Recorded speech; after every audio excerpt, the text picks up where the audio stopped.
Now to a personal journey of discovery. Reporter Seyi Rhodes has established his identity on TV, but is concerned his image may trouble some members of a religious movement with a distinctive look and sound. No woman, no cry. Bob Marley, the ambassador of reggae, and also one of the few major faces of minority religious movement Rastafari. It's a faith synonymous with enduring stereotypes. Reggae music, red, gold and green hats, and perhaps most famously, dreadlocks. I always wanted to have dreadlocks.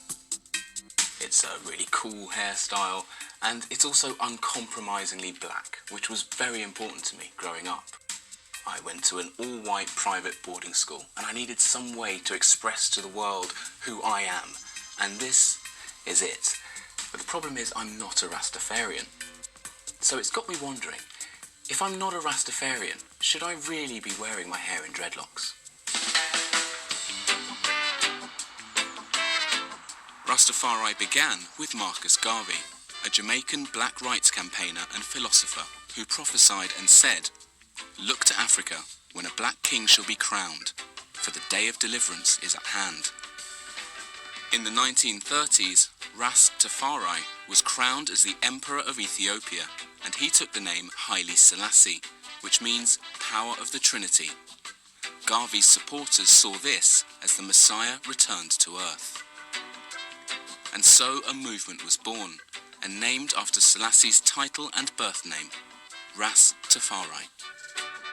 I felt I needed to go on my own journey of discovery, and so what better place to start than at the one-time home of the Emperor himself in, believe it or not, Bath.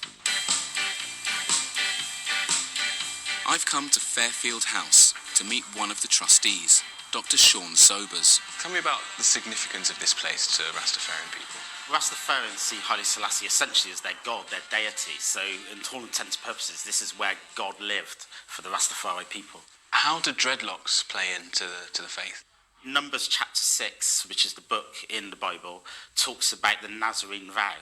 And the Nazarene vow is that a blade shall not touch your head. You know, we call it the liberty within Rasta. You know, it's not what's on the hair, etc., but it's the liberty about how you live. So we don't even say Rastafarian. It's Rastafari. You know, it's like a verb. We keep doing it. So it's absolutely a journey. To help me get deeper into the spirituality behind the dreads, I've been invited to join the worship here at Fairfield House. It's led by Ras Ben Dele, the respected Rastafari priest for the southwest of England. And he told me more about the history of dreadlocks, also known as natty, a term used to describe afro hair when it isn't combed and has started to knot up. At one time, those who had dreadlocks or natty were persecuted just because of the way they looked. I born in Jamaica. So in Jamaica it was a criminal offense. Man could catch you and put you in prison for nothing more than what? Growing your natty. Wow. No one in the world would have put on natty unless he's a sincere Rastafari. I'm starting to see dreadlocks in a whole new light. So what do the congregation at Fairfield House think of me having them, despite not practicing the faith? How do you feel about people growing dreadlocks when they don't follow your lifestyle? Some Rastas don't like it because it's a very serious covenant. It doesn't damage me in any way because it's not the appearance of a man. For my part, it's the inner. That's what it's all about.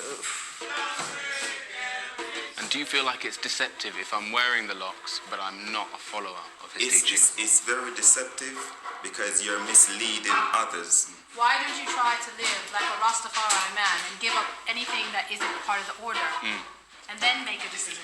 And it's coming through in what you're saying that really you'd prefer if I didn't carry the hair, if I'm not living the I life. personally would prefer if you try to live up because you'll actually find the joy and the glory. So it probably is your destiny, but you have resistance in you.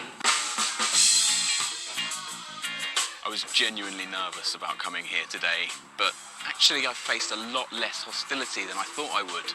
Instead of cutting my hair, actually, what I need to do is spend more time in places like this, speaking with elder Rastafari people, learning about the faith, and giving it the respect that it deserves.